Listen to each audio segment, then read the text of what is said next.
دل کے جذبے کا نام ہے کہ آپ کے دل میں، ہمارے دل میں کسی سے متعلق وہ جذبہ پیدا ہو کہ ہماری طبیعت، ہمارا دل اس کی طرف مائل ہو، ہمارے دل میں اس کے لیے ایک چاہت بھی پیدا ہو جائے. یہی چیز تو محبت ہے نا. مثال کے طور پر آپ کو پیاس لگی، آپ کو پیاس لگی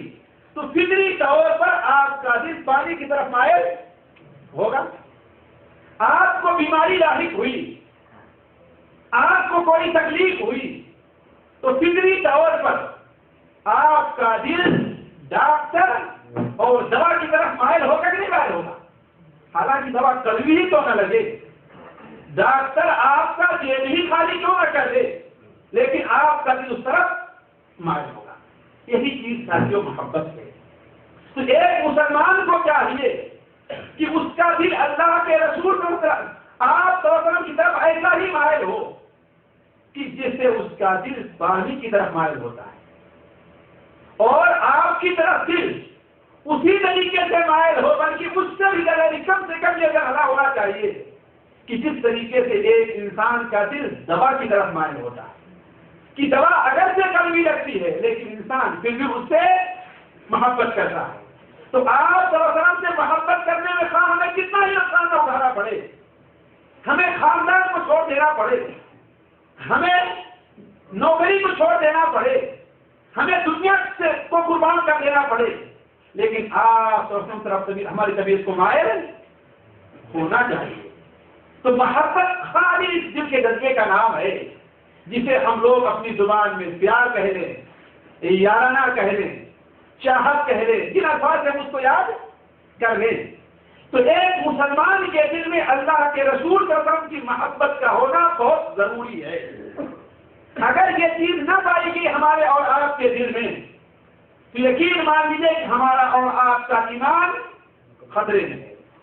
اگر یہ محبت کچھ بھی نہیں ہے تو ہم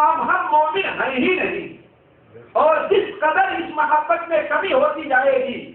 اسی قدر ہمارے ایمان میں کمی ہوتی جائے گی، اور جس قدر اس محبت میں زیادتی ہوتی جائے گی، یہاں تک کہ یہ محبت ہمارے اور آپ کے دل میں اس قدر رچ اور بچ جائے کہ وہاں پر کسی دوسرے کی محبت کی جگہ نہ رہ جائے. یہی محبت کیا ہوگی؟ کامل محبت ہوگی. جس طریقے سے اس گلاس کے اندر اگر آپ جتنی چائے بھرتے جائیں گے اتنی ہی جگہ پر ہوتی جائے گی اور دوسری چیز کی جگہ اس میں سے ختم ہوتی جائے گی، حتیٰ کہ ہوا بھی جو ہوگی وہ بھی نکلتی چلی جائے گی، ہے نا. اور جس قدر چائے کم ہوتی جائے گی اس قدر دوسری چیزوں کی وہاں پر گنجائش ہوگی. ایسے ہی ہمارے اور آپ کے دل میں جس قدر اللہ کے رسول میں محبت بڑھتی جائے گی دوسری چیزوں کی محبت اسی قدر نکلتی چلی جائے گی، اور جس قدر کم ہوتی جائے گی اسی طریقے سے دوسری چیزوں کی محبت ہمارے اور آپ کے دل میں بڑھتی چلی جائے گی. تو ایک مومن سے مطالبہ یہ ہے کہ اس کے دل کے اندر اللہ کے رسول صلی اللہ علیہ وسلم کی محبت ہو، اور اس قدر ہو کہ دنیا کی کوئی محبت اس کے اوپر غالب نہ آئے.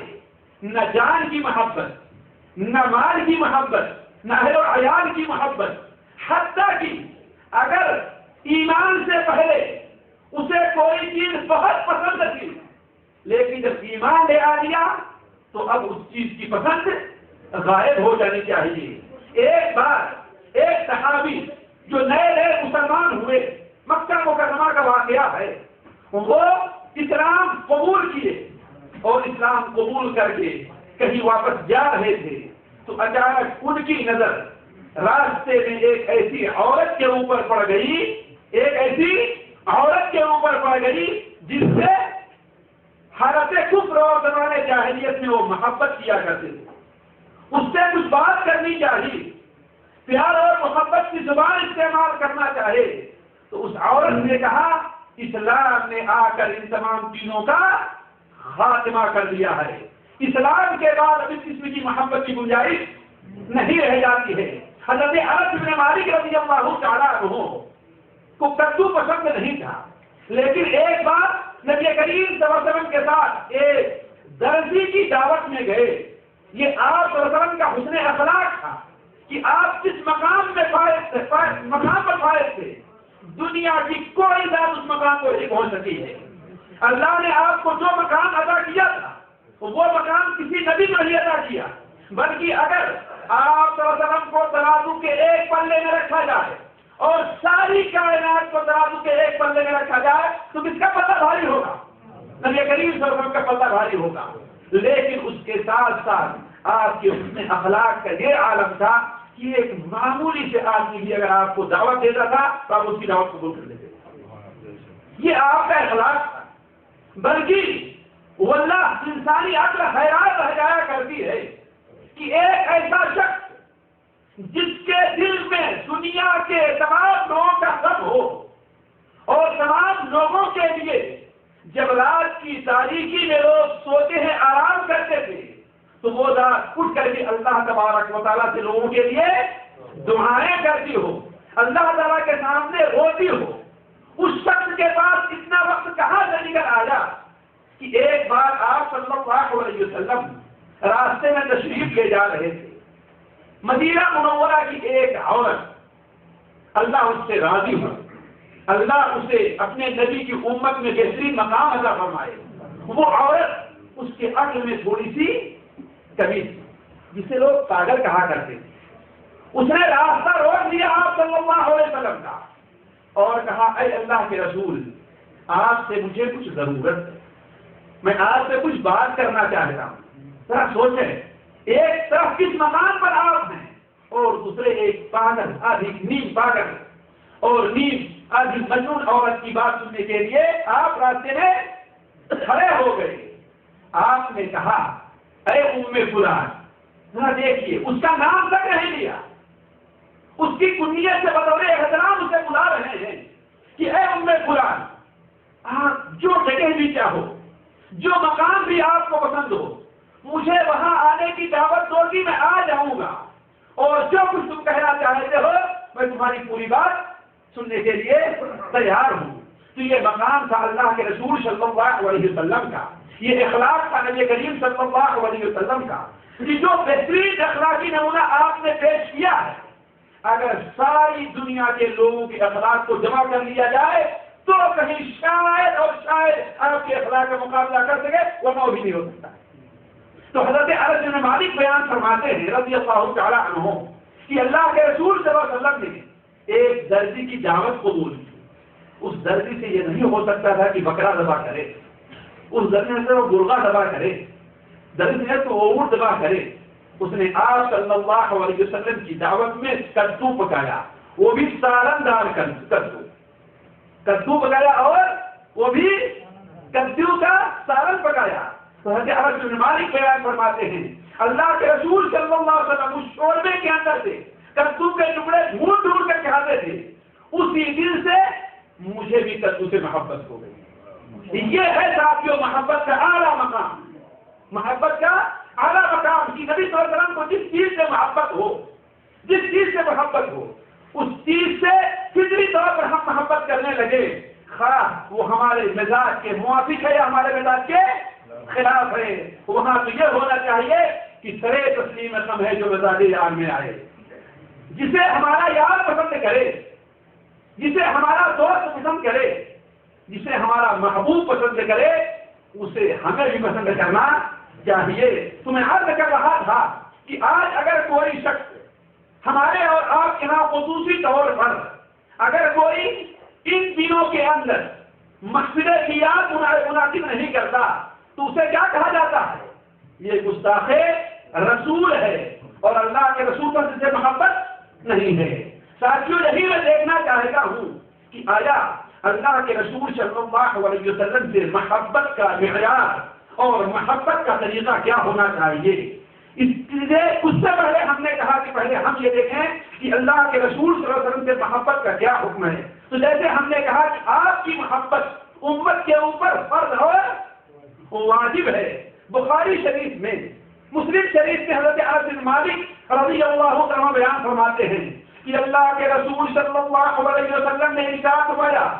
لا یؤمن احدکم، تم میں کا کوئی شخص اس وقت تک مومن نہیں ہو سکتا یہاں تک کہ میں اس کے نزدیک اس کے اہل سے، اس کے مال سے اور اس کے نزدیک تمام دنیا کے لوگوں سے محبوب نہ بن جاؤں۔ حضرت انس بن مالک کی روایت صحیح مسلم شریف میں ہے کہ آپ نے بیان فرمایا تم میں کا کوئی شخص مومن اس وقت تک نہیں ہو سکتا یہاں تک کہ میں اس کی اولاد سے اور اس کے والدین سے، اس کی اولاد سے اور اس کے والدین سے، پہلے اولاد کا ذکر کیا پھر والدین کا ذکر کیا، کیوں؟ اس لیے کہ ہر انسان کو اپنی اولاد سے محبت والدین کے مقابل میں زیادہ ہوتی ہے نا؟ اپنے بیٹے سے محبت کتنی کرتا ہے، اپنے باپ کی محبت جب تک محتاج رہتا ہے باپ کا، جب تک چلنے پھرنے کے لائق نہیں رہتا اس وقت تک تو بڑی محبت رہتی ہے، لیکن جس قدر وہ مضبوط ہوتا جاتا ہے، طاقتور ہوتا جاتا ہے، اپنے پیر پر کھڑے ہونے کے لائق بنتا جاتا ہے، والد کی محبت کم ہوتی جاتی ہے۔ اسی لیے اگر بچپن میں والد ڈانٹتا بھی ہے تو بچہ اس سے سمٹ جاتا ہے، والد مارتا بھی ہے تو بچہ اس کو پاؤں پکڑ لیتا ہے اور اس کے سامنے عاجزی سے بیٹھ جاتا ہے۔ لیکن اگر 10-12 سال کا ہو گیا والد مانگنے دوڑتا ہے تو بھاگ کھڑا ہوتا ہے، اس لیے کہ جب ضرورت ختم ہوتی گئی تو محبت بھی کم ہوتی گئی، اور جب بال بچے والا ہو جاتا ہے تو کون پوچھتا ہے والد کو اور کون پوچھتا ہے والدہ کو، ایک ہی اللہ تبارک و تعالیٰ نے جس کے دل کو کے اندر صحیح ایمان رکھا ہو اور وہ صحیح طور پر والدین کے حقوق کو پہچانتا ہو۔ تمہیں عرض کر رہا تھا عمومی طور پر بلکہ فطری طور پر لوگوں کے دل میں اولاد کی محبت والدین کی محبت سے زیادہ ہوتی ہے، اسی لیے اللہ کے رسول صلی اللہ علیہ وسلم نے ارشاد فرمایا تم میں کا کوئی شخص اس وقت تک مومن نہیں ہو سکتا جب تک کہ میں اس کے نزدیک اس کی اولاد سے، اس کے والدین سے اور دنیا کی ساری چیزوں سے بڑھ کر کے محبوب نہ بن جاؤں۔ اور حضرت ابو ہریرہ کی روایت مسلم شریف بخاری شریف میں جو ہے اس میں تو آپ اس نے یہاں تک ارشاد فرمایا کہ اس ذات کی قسم جس کے قبضے میں میری جان ہے، اس ذات کی قسم